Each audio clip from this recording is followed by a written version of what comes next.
We are happy to be joined by Jeff Lesson. You're very familiar with his work, lessonongolf.com. You hear his radio show on 97.1 The Ticket every week.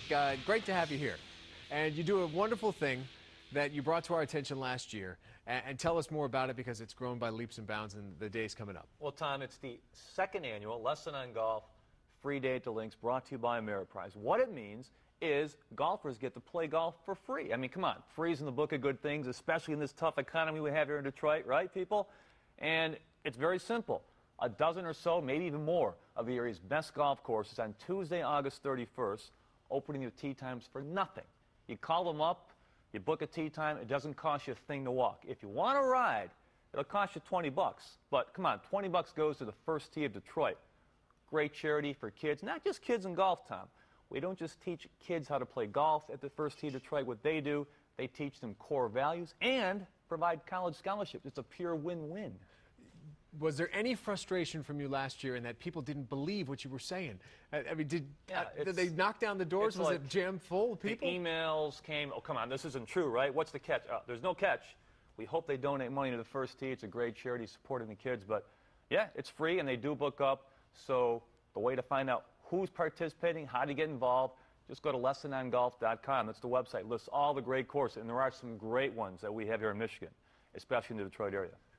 Tell me more about the First Tee and how this money is going to benefit the kids and how they focus on, you touched on it, not just golf, but everything else surrounding life and how they can be better people. They teach core values. You know, they take these kids that are underprivileged, they show them how to play golf, they provide them equipment, they get them off the streets if that's the case, and they introduce them to the game, which is all about values.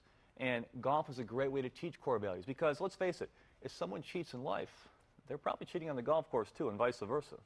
Well, I have you here. Let's talk some golf. Let's do that. What a crazy season it's been. Yeah. A lot of the focus on Tiger, so let's get that topic out of the way first. Do you ever think he's going to get it back? No. I think he will never be what he once was. It's a shame, but you know, his passion on the golf course has just left him. It's pretty obvious. His putting has been, by his standards, absolutely brutal. He used to be far and away the best putter in the world. His distance control into the greens are not the same. Let's face it, he was always a little squaggly off the tee, but he still won tournaments. He hasn't come close this year, except for a couple majors in the top 10, but he's not the same guy. And he doesn't even get mad when he misses a short putt, Tom. He just like kind of shrugs it off. Oh, well. And no, I think we've seen the last of the great Tiger Woods and what he once was. Will he ever win a major again? I don't know. Now, what's been interesting to me is no one's really jumped up. You had that one tournament where Phil could have conceivably become the world's #1, and he plays a terrible fourth round. I mean, Phil's great. He got the Masters and everything else, but what is it about his lack of consistency? It's never going to change, I guess. I mean, come on, isn't the golf rating system kind of like the NFL quarterback system? No one really understands what it means. I mean, if Tiger Woods being ranked about, what is he, 115th in the FedEx standings this year, if he's #1 in the world, it either says everyone else is really bad or there's something wrong with the system. Lee Westwood's probably playing as well as anyone right now. He's been in the majors, hasn't won them. Phil Mickelson won the Masters. We've had 4 different major winners this year. And you have the Ryder Cup coming up. Do you take Tiger for that? That's a good question. I think that they will invite Tiger. I don't think they have anything to lose. They can throw him out there the first day. Right. If he does a horrible job, you have reason to bench him for the rest of the weekend. Yeah. You can make a big-time enemy if you don't invite him. Right. Because down the line, if he does get his game back, you could hold a grudge. He's still #1 in the world. Right. But even when he was #1 in the world for all those years far and away when no one doubted, he still did not play well in the Ryder Cup. They questioned his passion for the event. Now this year, would that change given all that's going on in his life, or would he be a distraction to the team? I don't know. I'm Corey Pavin. I got to think about that. And also keep in mind, and you know this, the people who are watching may not, he wasn't on the team 2 years ago that won. So there was a lot of talk about, well, we don't need Tiger to win this thing. Yeah, that's right.